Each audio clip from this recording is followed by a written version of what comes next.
La isla de las palabras, con Miki Blanco.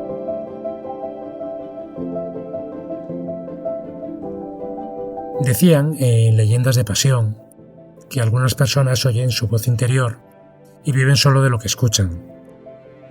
Y añadían que esas personas o bien se vuelven locas o bien se convierten en leyenda. Como no tengo ninguna duda de que la mayoría de los guionistas escuchamos constantemente nuestra voz interior, lo que hoy quiero recomendaros es que cojáis un poquito de cada una de estas teorías y de este modo os volváis un poco locos, siempre dentro de lo razonable, y sobre todo que luchéis por escribir historias de leyenda. Esto es La Isla de las Palabras. Bienvenidos.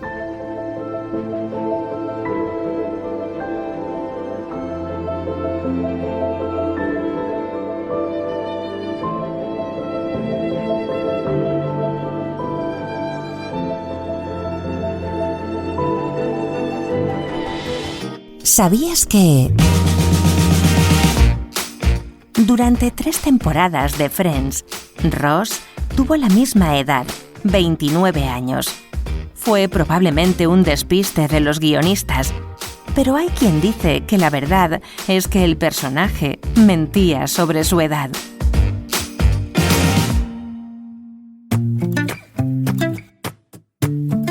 Una página, un minuto.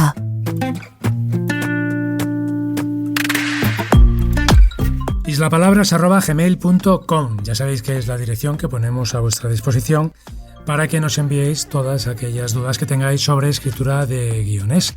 Y hoy está para ayudarnos, precisamente con esas dudas, Sara Alquézar.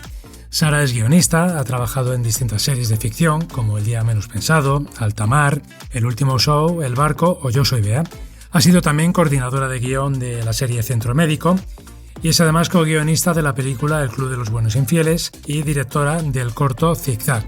Sara además actualmente está desarrollando una película cuyo nombre no podemos pronunciar. Sara, ¿qué tal? ¿Cómo estás? Hola, buenos días, ¿qué tal? Bueno, y como me lo has pedido, pues no voy a decir, pero sí voy a decir que estás desarrollando una película. Sí, estoy desarrollando una película, pero bueno, estamos ahora como en el primer proceso, en el de creación, con una productora, es una historia muy personal y ojalá dentro de unos meses podamos contar buenas noticias. Perfecto, y ojalá podamos aquí contar exactamente ya el desarrollo de esa película. Oye, Sara, antes de que vayamos con las dudas, yo tenía una duda para ti.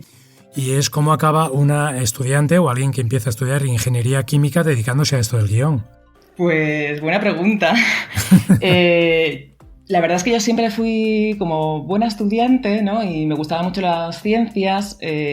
Acabé estudiando, pues sí, ingeniería química en Zaragoza durante un año, pero al llegar allí me di cuenta de que estaba bien la química y la física para un rato, pero de repente... Sí, para un rato. Pero al visualizarme ya en el futuro me imaginé como en un laboratorio con una bata blanca puesta tal y dije, ¿qué hago yo aquí? O sea, ¿realmente quiero hacer esto?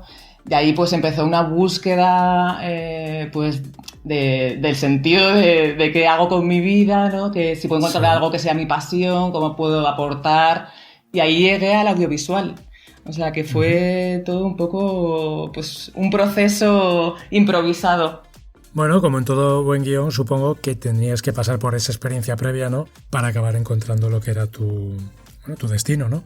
Total, tienes que saber, los personajes siempre están en búsqueda como de su motivación, ¿no? Eso es. Pues en ese momento yo también estaba en búsqueda de la mía y al final, pues mira, no creo que me equivocara, ¿no? O sea, me siento como que estoy haciendo lo que debía hacer. Eso es. Fenomenal. Bueno, pues vamos ya, si te parece, con las preguntas que nos han llegado esta semana. Muy bien. Venga, vamos a por ello. La primera pregunta de esta semana nos la ha enviado Emilia, que lo ha hecho desde Escalona, en Toledo. Hola, quería saber si en el caso de las Biblias de series se suele incluir algún tipo de biografía de los personajes principales y en caso de que así sea, ¿qué datos o qué tiene que detallar esta especie de biografía? Muchas gracias. Gracias a ti, Emilia. Bueno, Sara, pues claro, siempre se dice, ¿no?, que en la Biblia hay que hablar de los personajes, introducir una especie de biografía, pero claro, ¿hasta dónde hay que profundizar en esa biografía? Pues mira, hace unos años yo recuerdo que había Biblias larguísimas, como de 40-50 páginas, con muchísima información sobre la serie. Ahora, con la irrupción de las plataformas, la forma de presentar las series yo creo que ha cambiado. los que reciben los proyectos en cadenas y plataformas llegan a escuchar hasta 30 historias al día. Entonces, claro, el guionista se tiene que plantear que la tuya tiene que llamar atención. Entonces, claro, el hecho de presentar un documento con tantas páginas, ese ladrillo, ¿no? Y encima de la mesa como que echa un poco para atrás. Yo creo que en un dossier de venta hay que centrarse en dejar claro de qué serie se trata. Lo importante es que el concepto, el logline y la sinopsis sean cristalinos. Y conseguirlo no es fácil porque pensamos que escribir 4 líneas puede ser muy sencillo para un guionista, pero hay que dedicarle un montón de horas a esas pocas líneas, porque muchas veces cuando estás en esa primera etapa creativa sabes por dónde van los tiros de la historia, pero a veces aún no sabes exactamente lo que estás contando, cuál es el tema o el corazón de esa historia, ¿no? Y lo que merece la pena destacar. Entonces, yo creo que lo importante del documento de venta es desgranar cuál es el género, la mezcla de géneros, poner referencias, definir el tono, y para mí es muy importante que sea un dossier visual. Yo suelo meter, de hecho, en todos los dossiers que desarrollo, un look and feel para que se vea cómo sería la serie en pantalla, con referencias de otras películas, de fotogramas, ¿no? que te sumerjan en qué tipo de obra estás viendo. ¿Qué lo haces, con pantallazos? ¿O? Lo hago buscando, también es un trabajo de muchas horas, ¿no? Pero me pongo a buscar en bases de datos películas en las que yo creo que puede haber una fotografía parecida, un tono parecido, o momentos de personajes que hacen lo mismo que los que estoy desarrollando yo. Y así hago como por dónde puede transitar la obra, ¿no? La serie o la película. Es como, puede empezar así, con ese tono, con un tono de comedia, pero luego cambiamos al fantástico. Entonces voy buscando como de una forma casi pues artística o sugerente, ¿no? Para que el lector de ese dossier de repente vea qué peli o qué serie, ¿no? Va a estar viendo en pantalla. Eso a veces te cuenta mucho más que una descripción larguísima de personajes donde cuentas su vida. Yo creo que no es necesario. Yo pienso que en el dossier, cuanto menos texto, mejor.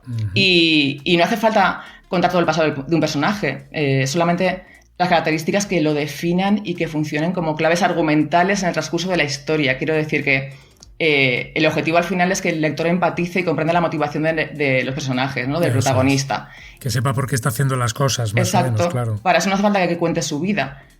A veces con explicar por qué es como es, cuáles son sus debilidades y qué busca, yo creo que es suficiente. Y ya te digo que cuanto menos, que los dossieres, menos es más. Sí, sobre todo, sí, como nos decías, si un productor lee 30 proyectos al día, evidentemente la brevedad es fundamental, claro.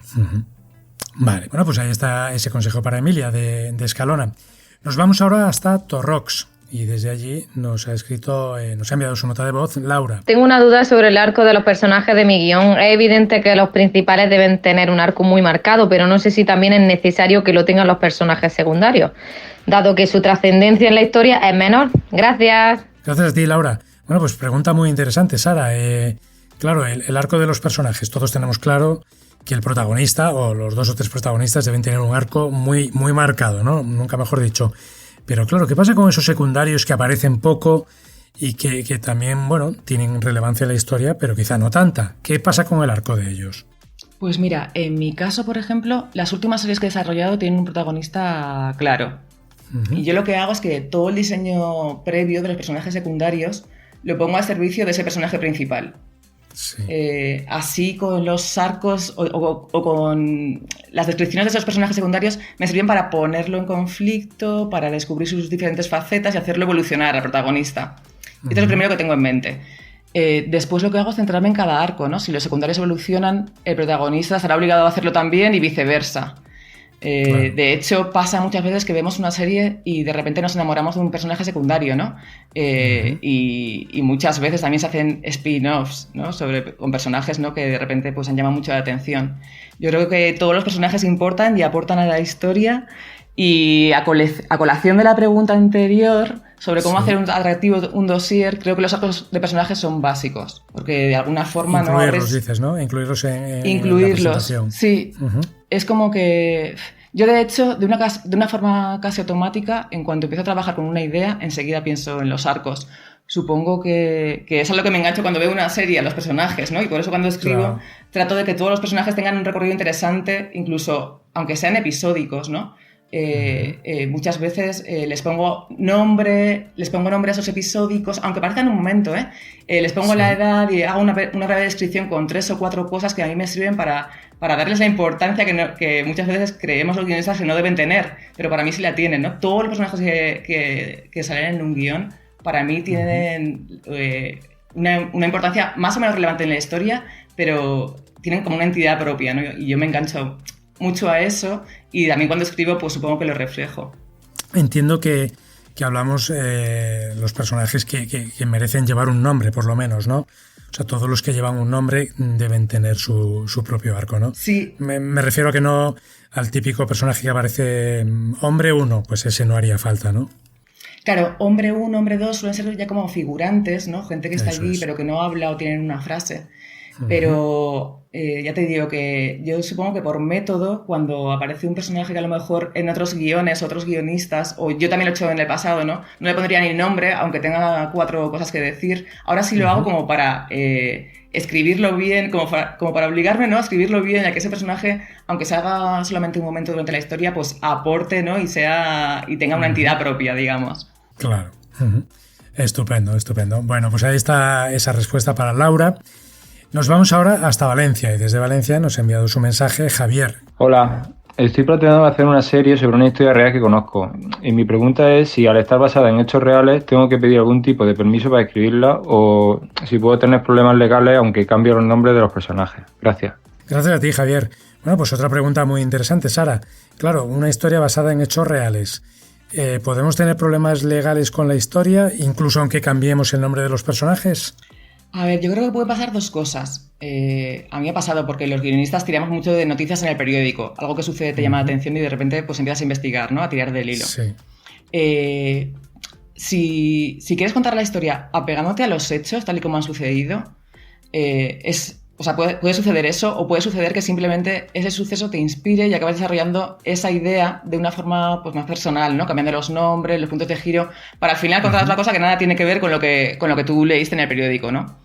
Yo creo que en este segundo caso no tienes que preocuparte de nada, pero en el primer caso es un poco más espinoso. A ver, lo que yo haría para mi tranquilidad durante el proceso de escritura y para evitar tener problemas también a posteriori, sería dentro de lo posible reunirme con los implicados en esos hechos, o en caso de que no sea posible, con sus descendientes, sus socios, la gente que los conociera, ¿no? Creo que toda esa información íntima o personal que no ha salido en las noticias, ¿no? Que pueden transmitirte una persona que sepa de esos hechos sobre la historia, es oro para el guión. A la vez, claro, también hay que conseguir llevarlos a tu terreno, ¿no? Y que se sientan identificados con tu enfoque para evitar problemas y trabajar más tranquilo. Para mí esto es importante, ¿eh? Pero bueno, luego cada guionista también, y cada historia y cada suceso, ¿no? Pues tiene sus condicionantes.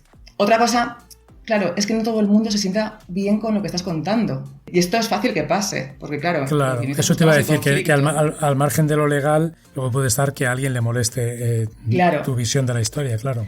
Ahí sí te puedes ver metido en un conflicto de intereses que a lo mejor a ti no te interesa en ese momento de tu carrera, ¿no? Claro. No sé.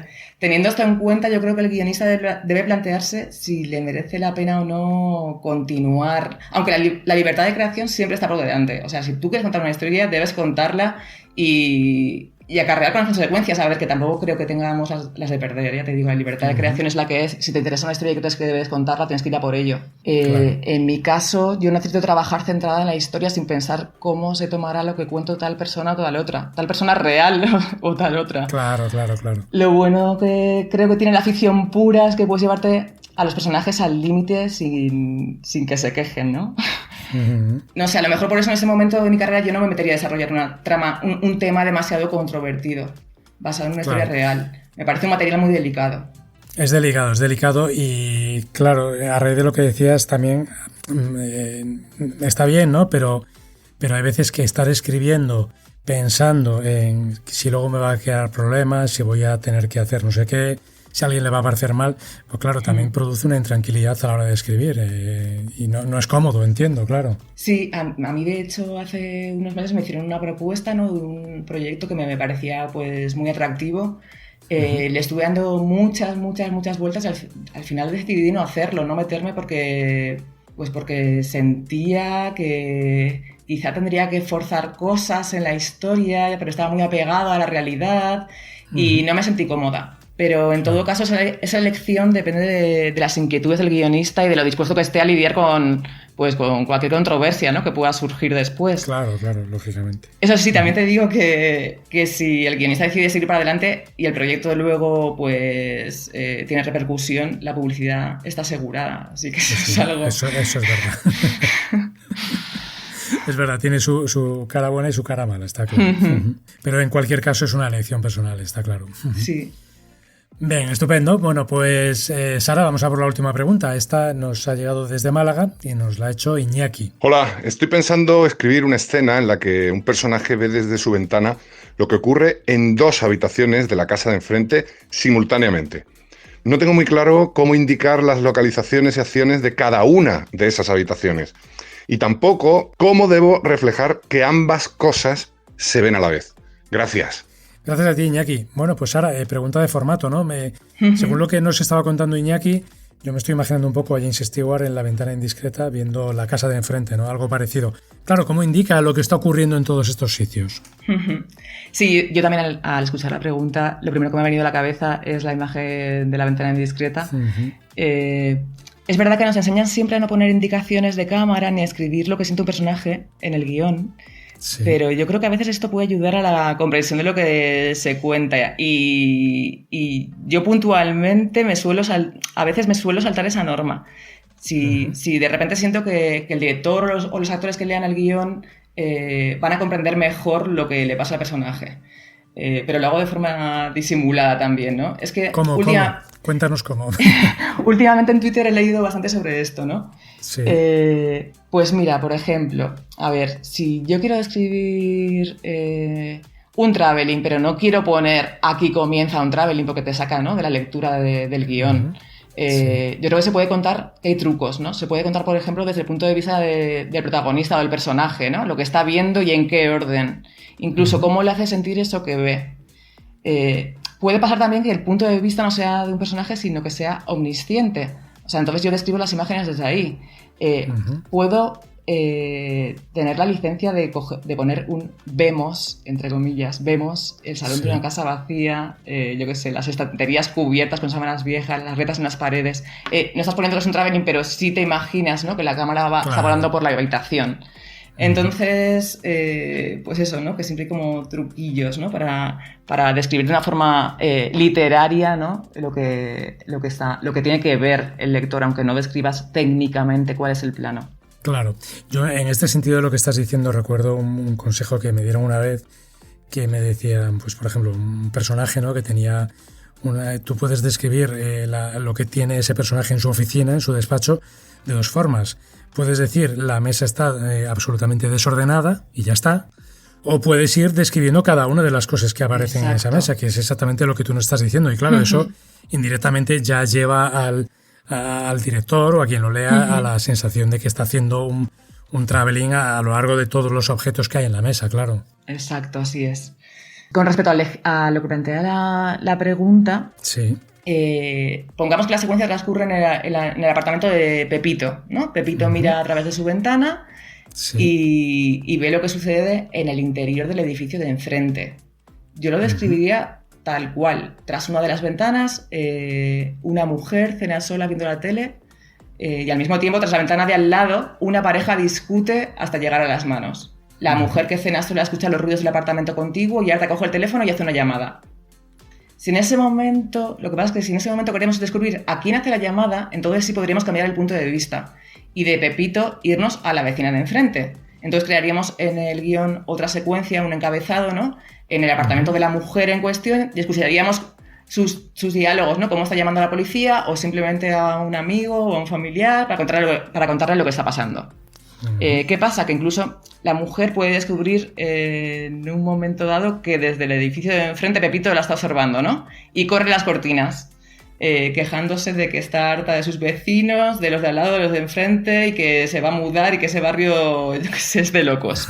Entonces, los encabezados de secuencia lo que nos indican es dónde colocamos la cámara. sin necesidad de detallar su movimiento, como hemos dicho antes, pero sí lo que capta, ¿no? Y es a través de ese punto de vista, ¿no? Del apartamento de Pepito o de la mujer de enfrente, María, de la de enfrente, ¿no? Donde vamos a colocar el punto de vista, ¿no? Entonces eso es lo que nos va marcando todas las secuencias y los encabezados del guión. Claro, o sea, sería ir saltando de puntos de vista a través de Exacto. Luego te puedes ir a la casa del interlocutor, de la interlocutora de María y ver cómo de repente sale corriendo de casa y le dice... voy para allá, esta pareja ya me has contado demasiado, yo creo que va a pasar algo, vamos, ¿sabes? O sea, que puedes ir cambiando, ¿no? De localización, pero sí, ese protagonista, quien ve desde su ventana lo que está pasando en el edificio de enfrente, pues lo ves desde ahí, ¿no? Desde su apartamento. Él está mirando y las dos ventanas del edificio de enfrente se van a ver desde su ventana. Desde su punto de vista. Y tienes que describirlo desde ahí, sí. Estupendo. Pues nada, Sara, que hemos llegado ya al final de las preguntas, que te agradezco enormemente que nos hayas ayudado hoy con todas estas dudas muy interesantes, por cierto, de los oyentes. Y nada, que te deseo toda la suerte del mundo con ese proyecto que tienes entre manos y te invito a que cuando salga adelante, porque va a salir, pues te pases por aquí, por la Isla de las Palabras y nos lo cuentes. Muchas gracias a vosotros. Ha sido un placer estar aquí y ojalá podamos hablar pronto. Un saludo, gracias.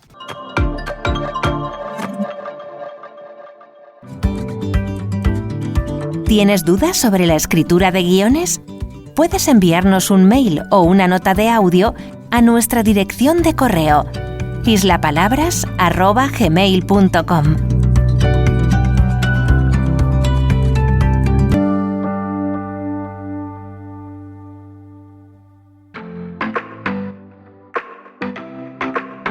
La Isla de las Palabras, el podcast de Isla Aventura. Bueno, pues ahora que estamos en pleno verano, para muchos ha llegado el momento de desconectar y de liberar la cabeza. Pero también para otros, que todos conocéis, por cierto, pues va a ser algo así como todo lo contrario. Os hablamos de los finalistas de Isla Aventura, que estoy seguro que estos días, además de descansar un poco, pues seguro que van a dedicar tiempo a los últimos retoques de sus guiones.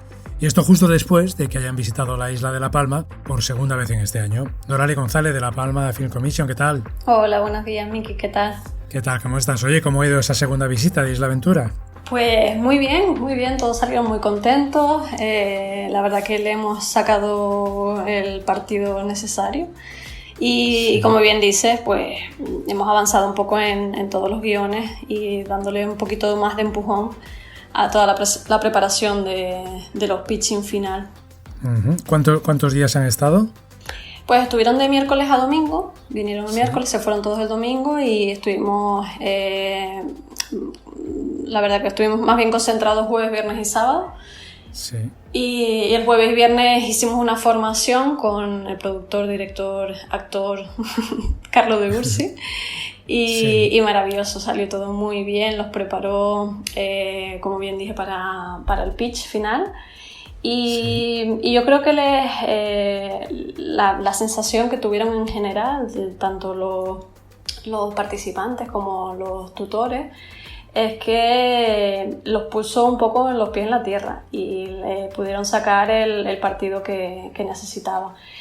Hubo mucha consulta, hubo preparación previa de un posible pitch, hubo correcciones.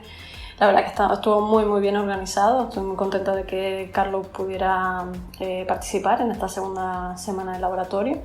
Y la verdad que se fueron todos muy contentos, un poco nerviosos, que también pasaron un poco de nervios durante la preparación de ese pitch, porque... Como el tema del pitch. Sí, claro, sí. Claro, porque te pones en el escenario, tienes que empezar a hablar de cosas que quizás no has tenido todavía tiempo de posicionar en el guión, o que no tienes muy claro cómo enfocarlo, y de repente tener que exponerlo, pues al más de uno le explotó un poco la cabeza.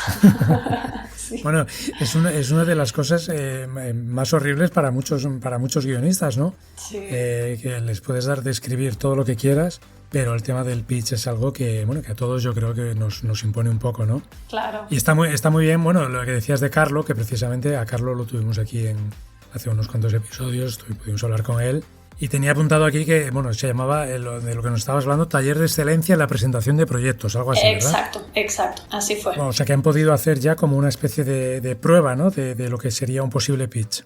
Sí, se enfocó primeramente en tener claro cómo hacer llegar esa idea, cómo verbalizarla, cómo hacerle entender lo que pasa por todas esas cabezas en este punto a unos posibles compradores.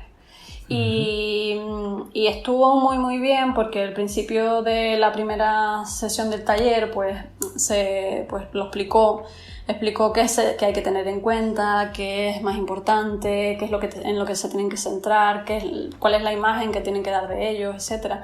Y claro, para muchos de nuestros participantes pues es la primera vez que tienen que hacer algo de esto, entonces no saben muy bien cómo expresarse, cómo expresar su idea, cómo hacer un resumen en unos 5 minutos más o menos de todo el proceso que tienen por ahora, que van por un poco la escaleta y un poco más avanzado y que alguno de ellos incluso ha tenido que cambiar pues con poco tiempo alguna parte de su guión, la idea principal de su protagonista o si es una protagonista o un protagonista o si estaba en este punto de la vida u otro, cómo enfocarlo y todo eso. Una vez que lo ves, te ves en el escenario expresándolo, pues claro. te llega a la mente decir, ¿y quiero que sea feliz o no esa persona? Claro. ¿Quiero que vaya en este camino o no? Entonces sí que es verdad que el taller pudo ser muy bueno para ellos. Yo creo que salieron de aquí con las pilas recargadas, con muchas ganas de seguir. Oye, Dorali, y bueno, además de este taller de Carlo Dursi, también ha tenido mucho protagonismo los chicos de La Historia se hace historia, ¿verdad? Sí, tuvimos la final de La Historia se hace historia el sábado y bueno, y fue muy emocionante. La verdad que fue muy muy emocionante ver cómo las jóvenes promesas de la escritura de la isla pudieron llegar hasta allí, todos muy ilusionados, muy nerviosos. Y de los 10 seleccionados que habían llegado a ese número de jóvenes seleccionados, sí, de los casi 50 que presentaron proyectos, pues dimos con 3. El jurado fue en este caso, fueron nuestros participantes, los guionistas de Isla Aventura, y fueron puntuando todos los 10 trabajos y llegaron a la conclusión de pues, los 3 ganadores de La Historia se hace historia. Mucha emoción, mucha alegría también y ilusión sobre todo porque veías esas caritas todas. Claro, el evento se centró en ellos y ellos ver que se hablaba de ellos, la directora del proyecto habló con cada uno de ellos, los 3 ganadores por ejemplo leyeron su relato y muy bien, salió todo muy muy bien. Qué emocionantes son de hecho los futuros guionistas, ¿no? Exacto. Oye, además de esas caras de emoción, bueno, Isla Aventura entra ya en lo que podríamos decir que es la fase final, ¿no? Entre los finalistas has visto muchas caras de agobio también, ya viendo que se acerca al final. Hombre, había sí, la verdad que sí. Había agobio y un poco de desesperación con el tema del tiempo. Hubo mucho comentario del tiempo que les quedaba, de cuándo tenían que presentar. Sí. Y sí, la verdad que hubo tensión al respecto. Bueno, eso entra dentro del guión, nunca mejor dicho, ¿no? Exacto. Oye, Dorali, ¿cuál es el calendario a partir de ahora? ¿Qué es lo que queda por delante ahora, después de verano? Pues ya es la fase final del laboratorio. El laboratorio, sí, pues precisamente en la final tiene que haber un pitch de cada uno de ellos, a los que invitaremos a productoras nacionales para que escuchen todos esos pitches de nuestros participantes y bueno, antes de esa presentación oral tendremos que tener los guiones, calculo que a final de agosto más o menos, principios de septiembre para ya empezar a dárselos al jurado y que los valoren para ya tener un veredicto. Porque las fechas son... Era la última semana de septiembre, lo que nosotros habíamos planeado desde el principio, pero coincide con el Festival de San Sebastián. Entonces, para hacerlo más cómodo y que no coincidan en fecha, pues seguramente lo haremos justo después de San Sebastián. Todavía no lo hemos confirmado, pero hubo también mucha alegría en cuanto a un poco más de tiempo para la presentación de esos guiones. Y nada, seguramente será así después de justo de San Sebastián. Pero no se lo digas a nadie porque se emocionan. Que han ganado algo de tiempo, ¿no? Sí. Bueno, pues nosotros estaremos aquí en la Isla de las Palabras muy pendientes de esa fecha, por supuesto que hablaremos de ello. Claro. Y a ti, Dorali, pues nada, decirte que tengas buen verano y que te sirva también para coger fuerzas de cara a esa gran final de Isla Aventura, como a todos los guionistas. Muchísimas gracias, Miki. Abrazo, chao.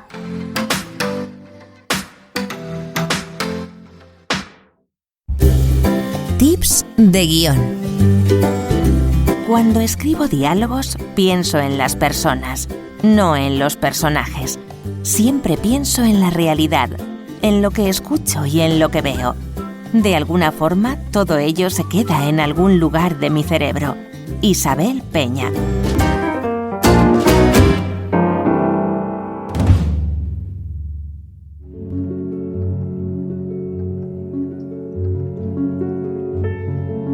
La Isla de las Palabras, el podcast de los guionistas.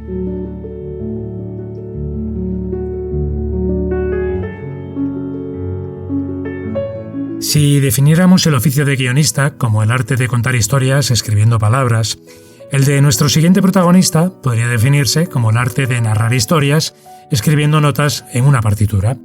Él es el autor de la música de más de 90 largometrajes, cortos y documentales. Ha trabajado con directores como Daniel Sánchez Arévalo, Víctor Erice, Itziar Bollaín o Gracia Querejeta, y habéis escuchado su música en películas como Gordos, El Olivo, Mensaca o Siete mesas de billar francés. Entre sus premios, la Palma de Oro del Festival de Buenos Aires o el premio a Mejor Banda Sonora Europea por Azul Oscuro Casi Negro. Pascal Guén, ¿qué tal? ¿Cómo estás? Muy bien, ¿y tú? Muy bien, estupendo, bienvenido, muchas gracias. Oye, Pascal, lo primero de todo, tú cuando recibes el encargo de una música, claro, los guiones por lo general no tienen indicaciones sobre la música que hay que escribir, ¿no? Así que en tu caso, ¿cómo lo haces? ¿Por dónde empiezas? En realidad empiezo más bien cuando ya tengo un montaje ya hecho, un primer montaje. Y entonces suelo trabajar cuando tengo montaje, suelo hablar con el director antes de qué quiere, de qué es su película, de lo que quiere un poco, pero de manera general. Y si lo conozco, si es un trabajo, si he trabajado con él antes, pues sí, en este caso puedo trabajar sobre guión, pero es muy raro, ¿no? Antes espero montaje. Uh-huh. Claro, yo no sé si en algún momento, evidentemente, tienes relación con el director, ¿no? Pero no sé si en algún momento tienes relación con el guionista. Supongo que, claro, evidentemente, cuando el director y el guionista es el mismo, evidentemente sí. Pero no sé si en otros casos también tienes acceso o contacto con los guionistas. Sí, suele pasar. Bueno, yo he trabajado mucho con directores guionistas a la vez, entonces es más simple. Pero sí, ha pasado que el guionista sea diferente, entonces hablo con él también, sí. Pero normalmente es el director que decida un poco las cosas, que sabe dónde vamos o por lo menos que intenta saberlo. Claro. Y en ese caso, por ejemplo, cuando el director y el guionista son la misma persona, no sé si él ya directamente te da unas indicaciones sobre el tono que debe tener la música, o tú directamente te cuentan la historia y ya empiezas tú como a imaginar el tono que debe tener. Bueno, hay casos muy diferentes. Hay directores que tienen una idea de la música que quieren y suelen poner más bien música de referencia en el montaje, otros que te dejan totalmente con página blanca.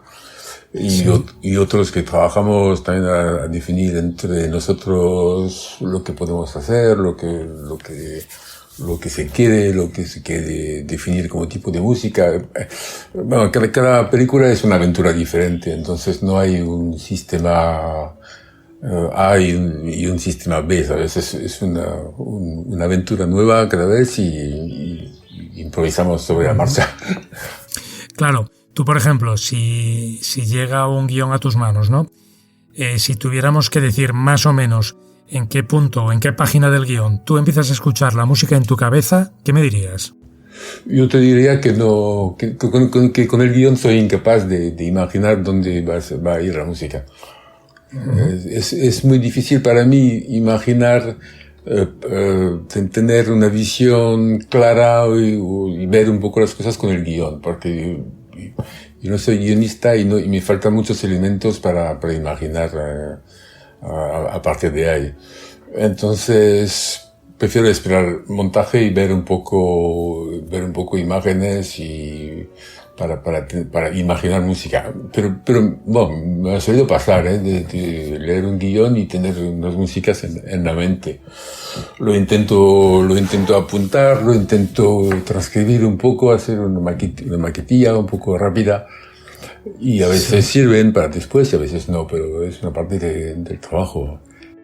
Claro, yo no sé si te ha ocurrido alguna vez que el tono que pretendía el escritor, el guionista de la película o el director era uno, pero tu imagen musical va por otro lado distinto. No sé si eso te ha ocurrido. Sí, claro que ocurre. Hombre, el trabajo del compositor no es solo transcribir las ideas del director, es proponer también cosas, ¿no? Y a veces intentar abrir un poco la puerta y las ventanas para ir a otro sitio, o por lo menos proponer otra posibilidad. Vamos, es un poco el trabajo del compositor, es un poco esto también. Entonces, va un poco por ahí, pero a veces tienes gente que está muy definida en su actitud y quiere algo que se parece a un mundo sonoro particular, otros que son más abiertos, hay gente que sabe de música, otros que no. Es siempre muy complejo y más bien, por esto es más fácil cuando hablas directamente con el director y que te explica un poco la película que quiere hacer, más que el guión mismo, ¿sabes? Que para mí el guión es complicado interpretar, entonces prefiero que me hable, vamos, que me hable de la película. Claro.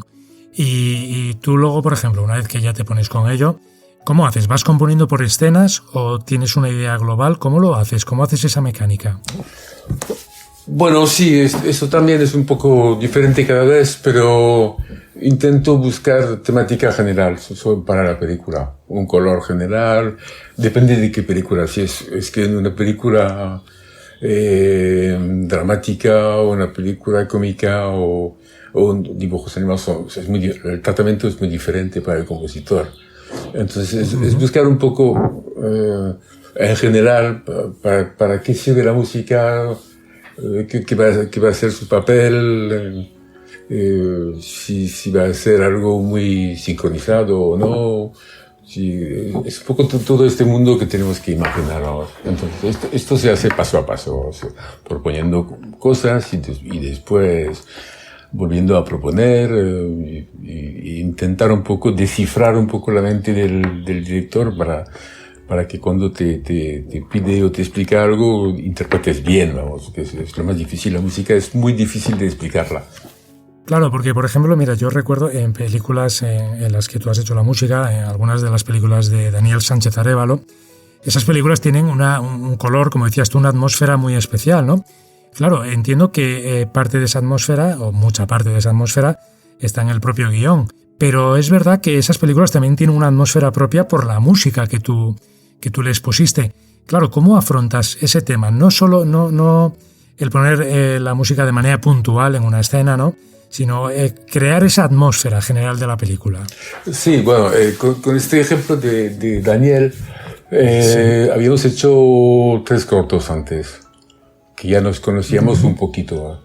Y también lo que proponía en Azul Oscuro Casi Negro era bastante interesante, bastante abierto y nos permitió un poco crear una manera de funcionar un poco diferente con la música en la película, ¿no? Y yo creo que era bastante original en el momento de cómo hemos procedido, vamos, a esto, pero otra vez te digo que cada vez son casos diferentes según el director, según Y yo intento tener la mente bastante libre y vacía con cada proyecto para no reproducir siempre lo mismo, aunque pasa que te piden un poco, a veces siempre lo mismo, pero hay que intentar renovarse un poco. Claro, porque cuando a ti te dan las indicaciones de guión o de dirección, ¿qué te dicen? ¿Aquí quiero triste, aquí quiero alegre? ¿O es un poco más definido que eso? No, puede ser un poco más definido. Por ejemplo, te voy a citar otro ejemplo con Salvador García Ruiz, que hemos hecho 4 películas, Mensaca, El otro barrio y 2 más. Teníamos una manera de funcionar muy diferente. Para buscar la música, escuchábamos músicas, los dos, músicas que no tenían nada que ver con la película, o sí, ¿no? Un poco hablábamos de la música en general y de vez en cuando, escuchando algo, me decía, mira, esto por ejemplo, es una pista que me interesa, vamos. Es una manera diferente de proceder. Y poco a poco definíamos un poco la idea de la música en la película. Pero con Daniel era diferente. Daniel él sabía dónde quería música, yo le proponía cosas y hasta acertar, ¿no? Por ejemplo, en Gordos tardé muchísimo en encontrar uno de los temas que es el tema de Gordos, el más conocido, y me costó bastante tiempo encontrarlo. Y una mañana me desperté, lo tenía en la cabeza todo hecho, le hice una maqueta a toda velocidad, le mandé y me dijo, ya está, ya lo tenemos. Son cosas hay mucha intuición y mucha reflexión al mismo tiempo, ¿no? Es una especie de ida y vuelta entre lo lógico y lo intuitivo. Claro, porque yo no sé cuál es tu opinión. ¿Tú crees que, por ejemplo, la música puede estropear un buen guión? Estropear un buen guión. Sí. Sí, yo creo que sí. Estropear sí, lo puede ayudar también, puede mejorar la comprensión de ciertas cosas. Lo que la música no puede hacer, una música puede ser muy buena, pero si el fondo de la película no funciona, no lo va a salvar. Esto es imposible. Claro, es lo que te iba a preguntar, justo al revés. Si un mal guión se puede arreglar con una buena música.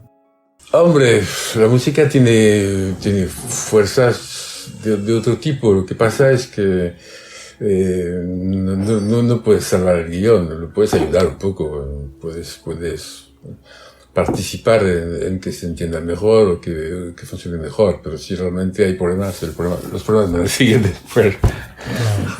¿Sabes? Esto nos ha pasado a todos, decir, bueno, esta secuencia no me salió muy bien y la música tiene que ayudar, no sé qué. Es complicado, es complejo, es siempre complejo porque nunca sabes exactamente. Hay una parte psicológica muy importante entre el director y tú y la relación humana también. Y aparte que después la respuesta del público también es muy incierta. A veces crees que has hecho has participado en una película muy buena que te gusta mucho y la respuesta del público es nula o muy poca. Y otras veces con proyectos más sencillos pues te llevas sorpresas. Claro. Oye, ¿y tú personalmente qué piensas? ¿Que es mejor que la música tenga mucha presencia en una película o en una serie? ¿O que esté de fondo y que el espectador en realidad que tenga presencia, pero que el espectador no se dé mucha cuenta de que la música está ahí? No, yo creo que la música no tiene solo una función, tiene muchas posibles. Entonces, lo que interesa es que esté en un buen sitio y que tenga su lógica. Si se tiene que oír porque es un momento donde la música tiene un papel más importante, tiene que estar. Es usarla con su capacidad de emocionar o de crear mundos particulares sonoros. Entonces es un poco la estética del director lo que quiere hacer, ¿no? Es muy variable. En algún tipo de cine hace falta mucha música muy presente y en otras películas con muy poco puedes hacer mucho también, ¿no? Oye, Pascal, y claro, dado que el tono de una película, ¿no? Y el mensaje que traslada una película en gran parte se debe a la música, ¿tú no crees que los compositores como tú en parte también sois guionistas. No creo, no creo. Puede pasar en algunos casos raros, pero no, yo creo que la estructura de la película no obedece a la música. Después se puede crear una especie de guión, entre comillas, de la música, o una especie de estructura de la música. Se puede estudiar esta posibilidad, pero no creo que seamos el eje central de contar la historia, menos algunos casos excepcionales. Pascal, por último, si tú pudieras elegir ahora mismo haber escrito la música de cualquier película de la historia, ¿cuál escogerías? A ver.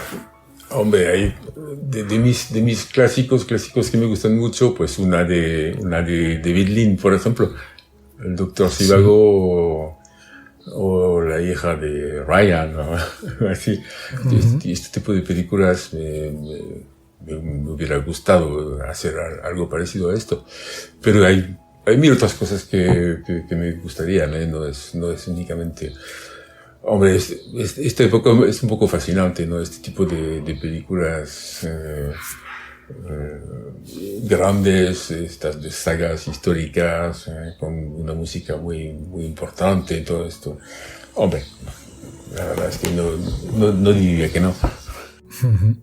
Oye, Pascal, pues nada, si este programa lo escuchan un montón de guionistas, así que desde aquí también les emplazo a ellos para que si alguno está pensando en buscar un compositor, en poner la música a sus guiones, pues que te tienen ahí a su disposición, ¿verdad? Sí, absolutamente.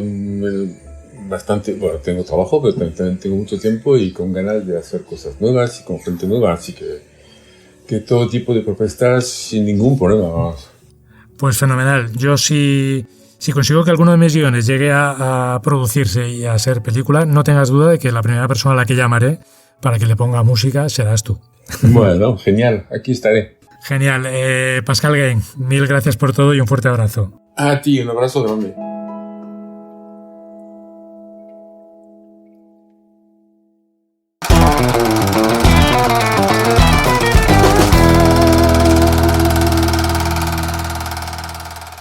Bienvenido al Cinematón de la Isla de las Palabras. Introduzca la moneda, por favor. Diga su nombre y su profesión para comenzar. Hola, me llamo Claro García y soy guionista. Nombre ahora alguno de sus trabajos. Me gustaría citar, fíjate, los trabajos que no he podido sacar adelante y que muchas veces nos representan más que los que hemos hecho. Pero en fin, que usted haya visto últimamente Historias Lamentables y Mortadelo y Filemón contra Jimmy el Cachondo. No me diga su edad, pero dígame al menos quién mató a Laura Palmer. Sé quién mató a Laura Palmer, pero vamos, no soy un chivato, ¿no? Por otra parte, creo que la edad no hay que decirla y el peso tampoco. De todas formas, sí le digo que descubrir al asesino es algo que jamás me ha importado, ¿no? Dicho de otra manera, me da absolutamente igual quién mató a quién. Lo importante es que eso nos sirva para contar otras cosas que son más interesantes, ¿no? Comenzamos. Confiese, ¿ha entregado alguna vez un guión cuya trama ni usted mismo comprendía? Creo que jamás he entregado un guión cuya trama yo no comprendiese muy bien, ¿no? Porque mis guiones funcionan con la precisión del chocolate suizo. Yo creo que se entiende todo. Procuro que se entienda todo en lo que escribo, aunque después siempre hay algunos que se empeñan en meterle mano, ¿no? ¿Cuál sería el título de un guión sobre su vida? Es una buena pregunta. ¿Cuál sería el título de un guión sobre mi vida? Yo creo que posiblemente ya está elegido, ¿no? Ya está cogido. Es Nicolas Ray. Hizo We Can't Go Home Again. No podemos volver a casa, que me parece fantástica. O Cantando bajo la lluvia. La verdad es que siempre me ha gustado vivir en un musical, ¿no? Y la película de verdad sobre mi vida creo que ya está hecha y es Cinema Paraíso. Mójese. ¿El mejor o la mejor guionista de la historia es? Hombre, el mejor guionista de la historia o la mejor guionista de la historia yo creo que es como si preguntas a quién quieres más, a papá o a mamá, ¿no? está Billy Wilder, está Ben Hedges, Frank Nugent, El hombre tranquilo, es una de mis grandes películas, y está el gran Azcona, a quien tuve la suerte de conocer. Yo creo que las guionistas son fantásticas. En este sentido, acabo de descubrir que una de mis películas favoritas, El hombre que mató a Liberty Balance, la historia es de una mujer, de Dorothy Johnson, cosa que no sabía, y la verdad es que me alegro mucho. ¿Vendería su alma al diablo por haber sido el autor del guión de...? Mi alma ya se la vendía al diablo. El problema no está en vender tu alma al diablo, está en que el diablo te la quiera comprar, ¿no? Por un precio razonable. Yo hubiese dado mi alma, una de las tantas veces, por haber escrito Chinatown, de Robert Town. Y luego la vendí también, y esta vez lo conseguí, por escribir Mortadelo y Filemón contra Jimmy el Cachondo, que ya soñaba desde pequeño con escribir Mortadelo y Filemón. Cite una frase de cine que le ha marcado de por vida. Una de las frases que más me gustan del cine no es una frase, realmente es un gesto. Humphrey Bogart mira a Lauren Bacall y le dice: date una vuelta a mi alrededor. Ella da una vuelta y él le pregunta: ¿has notado algo que me ate? Me parece fantástico. Porque aquí hubiésemos escrito: yo soy un hombre libre, etcétera, etcétera. Solo con eso, o sea, qué maravilla y qué envidia, ¿no? ¿Cuál es el mejor arranque de guión de todos los tiempos? Bueno, yo soy muy de Sé de Mal, porque lo estudiábamos en la facultad, lo veíamos en aquellos tiempos de Moviola una y otra vez, ¿no? Pero claro, ves el arranque también de Salvar al soldado Ryan y me parece que es cine en estado puro. Y me identifico mucho también con Jim Morrison cantando The End en Apocalypse Now. Yo creo que, no sé, que hay cantidad de arranques que están muy bien, que si el arranque es bueno, la película va a ir bien seguro. ¿Y el mejor final? No soy muy original, me gusta mucho Shane, Raíces Profundas, con el pistolero que se va mientras el niño le grita. Me gusta Casablanca, que la sigo viendo esperando que algún día cambie el final, que el final sea otro.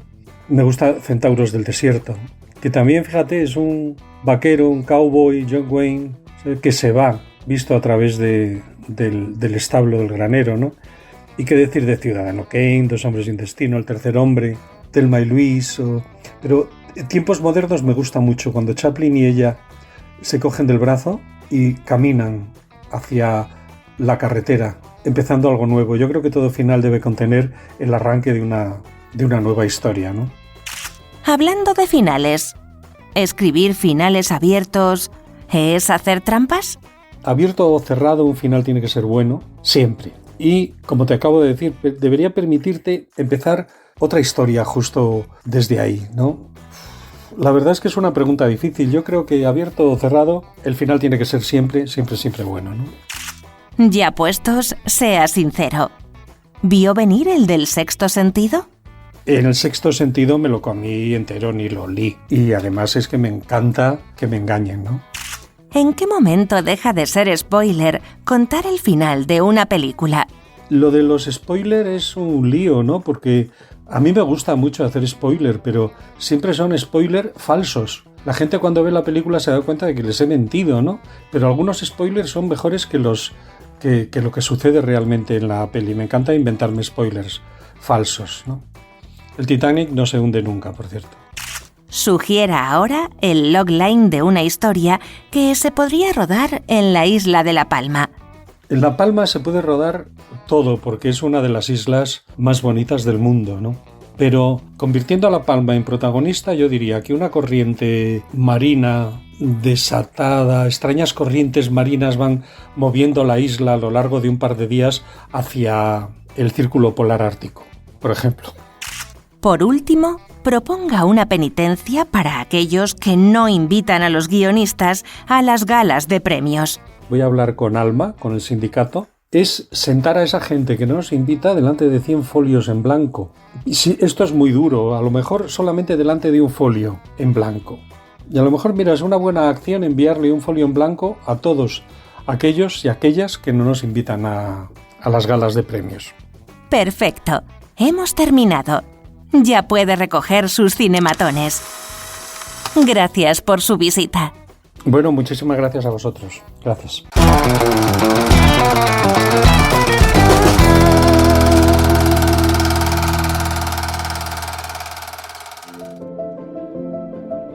Pues esto ha sido La Isla de las Palabras. Espero que os haya gustado nuestra singladura por los mares del guión. Pero si no ha sido así, recordad que en el fondo nadie es perfecto.